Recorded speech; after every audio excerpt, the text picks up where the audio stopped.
কেন ইসলাম ধর্মে কোনো মহিলা নবী নেই? অনেক নাস্তিক ব্যক্তিরা এই প্রশ্নটি তুলে থাকেন। এ বিষয়ে আপনার বক্তব্য জানতে চাই। ইসলামে কোনো মহিলা নবী কেন নাই, এই প্রশ্ন যিনি করেছেন তার কাছে আমার প্রশ্ন, আপনার মায়ের গর্ভে আপনি কেন এসেছেন? আপনার বাবার গর্ভে কেন আসেননি? আপনার ভাই বোন 4 জন 5 জন 6 জন যে কজনই আছে, এই ভাই বোনের সবাই মায়ের গর্ভে কেন আসছেন? 2 জন মায়ের গর্ভে আসলে 2 জন বাবার গর্ভে আসতেন, এটা কেন নাই? এটার উত্তর দেন। আপনি নিশ্চয়ই বলবেন যে না, এটা তো বাবার গর্ভে আসার মতো না, এটা তো হয় না। মায়ের গর্ভে সন্তান আসে, বাবা লালন পালন করে, উপার্জন করে খাওয়ায়, বাকিটা মা দেখে। তো আল্লাহ রাব্বুল আলামিন পুরুষদের জন্য কিছু ডিউটি দিয়েছেন, মহিলাদের জন্য কিছু ডিউটি দিয়েছেন। আল্লাহ পুরুষদেরকে সৃষ্টি করেছেন কিছু ডিউটির জন্য উপযোগী করে, মহিলাদেরকে সৃষ্টি করেছেন কিছু ডিউটির জন্য উপযোগী করে। এখন যদি আপনি মহিলা থেকে পুরুষেরটা, পুরুষের থেকে মহিলারটা আশা করেন, তাহলে সেটা হবে বোকামি। প্রত্যেককে আল্লাহ তাআলা যার যার ডিউটি, যার যার কর্তব্য পালনের উপযোগিতা দিয়ে তাকে তৈরি করেছেন। দেখুন, আল্লাহ তাআলা মায়ের গর্ভে সন্তান দেন। গর্ভের ধারণের এই যে সময়টা, মায়েদের যে কষ্টের সময়টা 10 মাস, এই সময়টা কি বাহিরে রাস্তাঘাটে মুভমেন্ট, অফিস আদালত, ব্যবসা বাণিজ্য, মাটি কাটা, বাহিরে কাজ করা, এই কাজগুলো গর্ভাবস্থায় উপযোগী, না বাসায় রেস্ট করাটা বেশি উপযোগী? ওকে, সন্তান জন্মের পর 2 বছর পর্যন্ত সন্তানের রিজিকের ব্যবস্থা, সন্তানের সবচাইতে পৃথিবীতে সবচেয়ে উপকারী খাবার দুগ্ধপোষ্য শিশুর মায়ের বুকের দুধ। এর চাইতে উত্তম বা এর সমকক্ষ কোনো খাবার পৃথিবীতে আল্লাহ আর রাখেন নাই। এই খাবার দিয়েছেন আল্লাহ তাআলা মায়ের বক্ষে। তাহলে 2 বছর ধরে সন্তানকে দুধ পান করাইতে হবে, সেটা তো সকাল দুপুর রাত 3 বেলা, নাকি?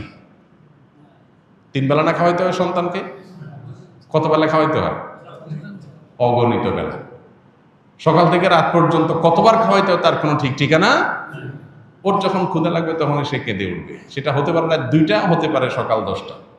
ঠিক না ভাই? ঠিক। তাহলে সারাদিন রাতে যে কোনো সময় সন্তানকে দুধ খাওয়াতে হবে। এটার জন্য উপযোগী কি অফিসের চেয়ার নাকি বাসা বাড়ি? আল্লাহ তাআলা নারীর বডি স্ট্রাকচারের মধ্যে যেসব জিনিসগুলো দিয়ে দিয়েছেন, সেখানে কিন্তু ইন্ডিকেশন আছে যে তার কর্মস্থল কোথায় হবে, তিনি তার ডিউটিটা কোত্থেকে পালন করবেন। এখন আপনি যদি তাকে ওই জায়গা থেকে বের করে ভিন্ন জায়গায় তার ডিউটিটা সেট করার চেষ্টা করেন, তখন পৃথিবী, তার সিস্টেম মুখ থুবড়ে পড়ে যাবে। আজকে পৃথিবীর উন্নত দেশগুলোর মুখ থুবড়ে পড়ে গেছে। সেগুলোতে সন্তান জন্মের হার কমতে কমতে এমন কমছে যে সেখানে এখন প্রণোদনা দিয়ে, টাকা পয়সা দিয়ে সন্তান জন্মের হারকে স্বাভাবিক করার কোনো পথ তারা খুঁজে পাচ্ছে না। কারণ ওই যে আল্লাহর সিস্টেমকে পরিবর্তন করে ফেলেছে, এখন তার কুফল ভোগ করতেছে। সন্তান জন্ম দেওয়ার প্রবণতা মানুষ হারাই ফেলছে। এখন টাকা পয়সা দিয়া, লক্ষ লক্ষ কোটি কোটি টাকা, million million billion billion budget দিয়াও মানুষের মধ্যে সন্তান জন্মের সেই স্বভাবজাত প্রবণতা ফেরাতে পারছে না। প্রত্যেকটা দেশ সাফার করছে, প্রত্যেকটা দেশ। আপনি উন্নত দেশগুলো যদি অ্যানালাইসিস করেন, দেখবেন প্রায় প্রত্যেকটা দেশ সন্তান জন্ম দিয়েছেন, সরকার আপনাকে টাকা দিবে। একটা হয়েছে দিবে, 2টা হয়েছে আরো বেশি দিবে, 3টা হলে আরো বেশি দিবে, তারপর সন্তান হচ্ছে না। বাহির থেকে রিফিউজিদেরকে এনে দেশ চালাইতে হচ্ছে, কারণ নিজের দেশের বাচ্চা সেভাবে জন্ম নিচ্ছে না। ভাইরা আমার, গরিব দেশগুলো থেকে শ্রমিক হিসাবে মানুষকে এনে বা ছাত্র হিসাবে ভিসা দিয়ে নিয়ে তারপরে তাদেরকে মাইগ্রেট করে নিজের দেশে নাগরিকত্ব দিতে হচ্ছে, কারণ দেশ চালানোর জন্য নিজের দেশে সেরকম লোক তৈরি হচ্ছে না।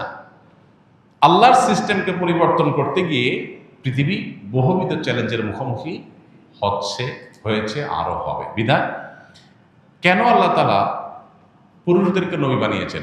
নবীদের কাজটা বাহিরে না ভেতরে? শুধু কি বাহিরে?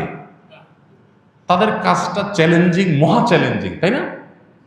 কোথাও শত্রুর সাথে লড়াই করতে হবে, কোথাও তাকে যুদ্ধ সংগ্রাম করতে হবে, কোথাও বাধার মুখোমুখি হইতে হবে, কোথাও জুলুমের শিকার হইতে হবে, কোথাও ফিজিক্যাল অ্যাটাকের শিকার হইতে হবে।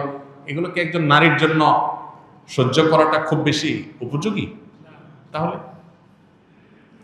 হ্যাঁ, নারী অনেক কিছুই করতে পারে, আল্লাহ তাআলা তাকে অনেক ক্ষমতা দিয়েছেন। দেখুন, যে পুরুষ বীর হবে নারী তাকে জন্ম দিবে, এর চেয়ে বড় গৌরবের বিষয় কি? যে পুরুষ বীর হবে নারী তাকে গড়ে তুলবে, বীরের মা হবে, এর চেয়ে বড় মর্যাদার বিষয় কি?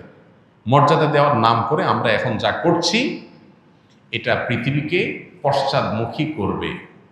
যেটাকে আমরা অগ্রগতির মাধ্যম মনে করছি সেটা আসলে আমাদেরকে পেছনের দিকে নিয়ে যাবে। বিদায় বিষয়ে আমাদেরকে সতর্ক হতে হবে, সচেতন হতে হবে। আল্লাহ রাব্বুল আলামিন যাকে দিয়ে যে কাজ নিতে চান তাকে সেইভাবে তৈরি করেছেন। আপনি এটাকে উল্টাতে চাইলে সেটা হবে না। অতএব আল্লাহ তাআলা কেন পুরুষদেরকেই শুধু নবী বানিয়েছেন, মেয়েদেরকে কেন নবী বানান না, এর মধ্যে এটার উত্তর আছে। আল্লাহ আমাদেরকে বোঝার তৌফিক দান করুন।